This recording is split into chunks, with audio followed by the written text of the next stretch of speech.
Турнир «Пяти наций» в самом разгаре. На очереди третий день. Определяются очевидные фавориты соревнований. Это сборные России и США, которые одержали уже по 2 победы. Все самое интересное вокруг матчей топовых сборных в нашем очередном дневнике. Погнали! Ровно через сутки после победы над Швецией у юниорской сборной России очередной сложный экзамен. Надежд на результативный хоккей у болельщиков было мало. Финны не любители атакующего стиля. И первый период лишь подтвердил ожидания. Россияне с самого начала постарались нагрузить голкипера соперника бросками. Но в стартовом отрезке распечатать вратаря гостей не удалось.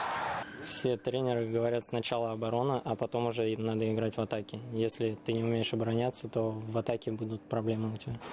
Помогли нашей команде и отличные подключения уфимского защитника Дениса Кадырова.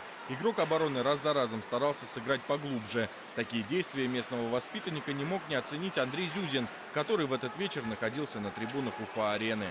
Подключение защитника – это очень важно. Я считаю, что в нашем современном хоккее это должно присутствовать, потому что на самом деле это очень классное, хорошее качество, если у защитника есть чувство, когда он может подключиться вовремя, когда он может помочь своим нападающим и вовремя, конечно же, вернуться в оборону, то, что он должен непосредственно в первую очередь делать. Это очень хорошо, что у него есть подключение, этим самым он себя наигрывает, готовит уже к следующим играм. Мне это очень нравится и мне это симпатизирует, потому что я сам подключаться любил в атаку. Ну, в целом оценивать не хочу каждого игрока из наших игроков, которые играют, да. Ну, в целом я считаю, что команда играет, скажем, неплохо. Охота, конечно же, пожелать нашей сборной удачи, чтобы они только выигрывали каждый матч. И, конечно же, побед, чтобы Кубок Пяти наций был наш. Однако во втором периоде финны начали удаляться, и после матча игроки нашей команды признались, что они были быстрее, и соперник за ними просто не успевал. В первые 12 минут второго отрезка сборная России реализовала 2 численных преимущества подряд. Первым забил Иван Мирошниченко, самый юный игрок коллектива, который недавно стал чемпионом юношеских Олимпийских игр. Через несколько минут их звено усилиями Матвея Петрова забросило вторую шайбу. Хорошие голы забили. Не один, парочку. Ну, неплохое взаимодействие у нас. Хорошо сочетаемся. Давно играете вместе? Как это образовалось это сочетание? Нет, вот нас только с начала турнира поставили. Ну, хорошая химия. Через 5 минут после заброшенной шайбы Мирошниченко удалился. Финны использовали эту возможность. Ере Виролайнен был расторопнее всех на пятаке. Первым забил, первым удалился и реализовали. Как-то заволновался в этот момент. О чем думал, когда сидел на скамейке? Думал на штрафников. Думал, чтобы не забили. Но не получилось. Ну и так, не надо расстраиваться. Продолжить играть, еще игра не закончена. Но под конец второго отрезка Россия снова увеличила преимущество. На сей раз отличился Илья Иванцов. Таким образом, все нападающие его звена забросили по одной шайбе за один период. С Матвеем Петровым мы играем уже 4 года, играли вместе. Вот сейчас по разным клубам разошлись. А Ваня Мирошниченко первый раз к нам поставили. Хороший парень, там набрасывает на ворота, агрессивно играет. Много угрозы от него. В третьем периоде россияне быстро удалились, и показалось, что это шанс для сборной Финляндии. Однако гости умудрились пропустить в меньшинстве. Всеволод Гайдамак реализовал выход 1-0. В этом же большинстве финны все-таки сумели забить свой второй гол. Под конец встречи гости решили снять вратаря, но вместо камбэка пропустили. Пустые ворота забросил Данила Юров. Таким образом, финны не смогли порадовать победы своих немногочисленных фанатов на Уфа-арене, среди которых были голкипер Салавата Юлаева Юха Мецела и нападающий Тему Хартикайнен. Последний после игры награждал буреком лучших игроков встречи. У россиян им стал Илья Иванцов, а в составе сборной Финляндии Вильями Марьела.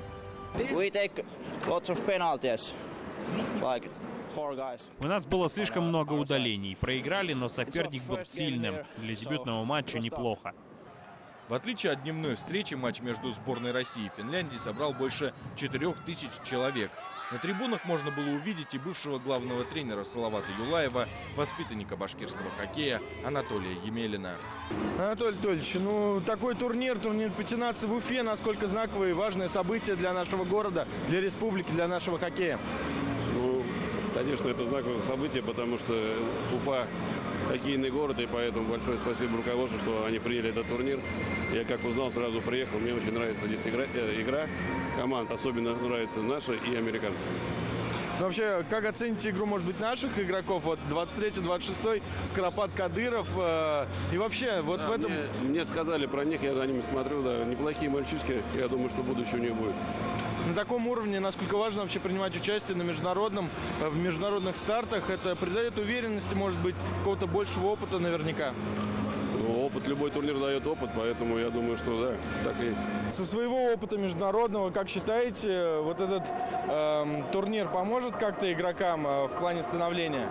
Я считаю, что любой турнир в плане становления для любого мальчишки, тем более в таком возрасте, когда ты играешь за сборную России, ты приезжаешь, ты одеваешь майку, на которой герб России, это уже вдохновляет, у мальчишек распрямляются крылья, они себя по-другому чувствуют, и, конечно же, дает им определенный заряд энергии, когда они приезжают и в свои клубы. И это очень хороший шанс показать себя на международном уровне. И я считаю, что, конечно же, каждый игрок в команде только добавляет после того, как он приезжает в сборную и выступает за нее.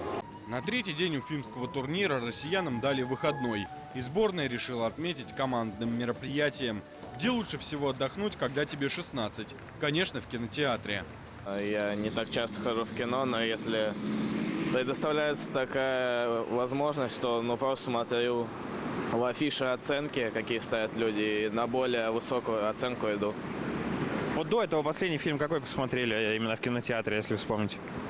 Если в кинотеатре, по-моему, «Полицейский с Рублевки» смотрел, комедия наша. Ну, пойдет, так можно посмеяться.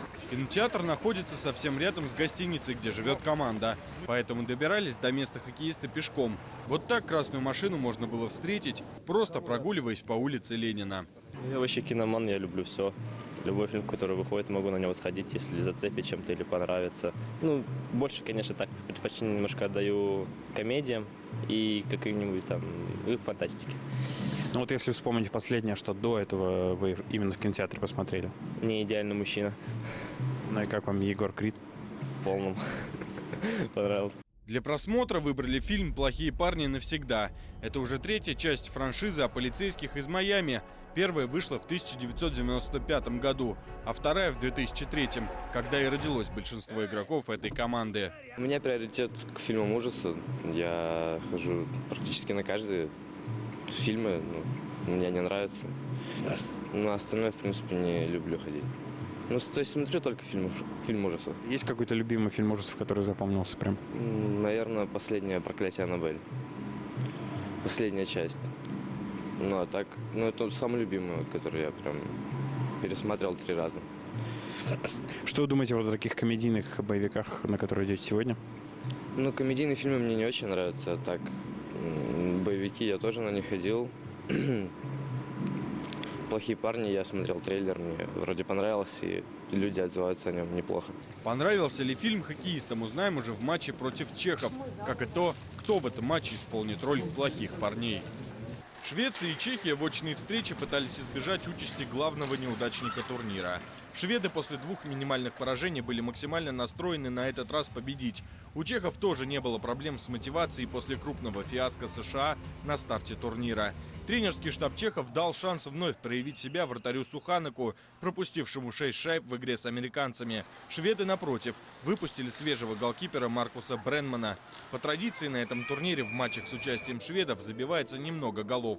Эта игра не стала исключением. Счет открыл чех Лукаш Пайер лишь на 11-й секунде третьего периода. Форвард здорово объехал защитника и элегантно обыграл вратаря. Сравнял счет спустя 9 минут Людвиг Персон. Еще через 2 минуты Оскар Ларсон принес скандинавской сборной победу.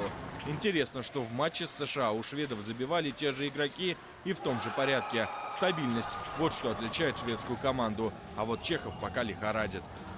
В вечернем матче на Уфа-арене встретятся сборные США и Финляндии. Эта игра может стать ключевой в борьбе за победу на всем турнире. А в субботу финны сыграют против шведов, а россияне будут противостоять пока что худшей команде сборной Чехии. Подробнее об этих противостояниях вы узнаете в следующих выпусках «Дневника». Счастливо!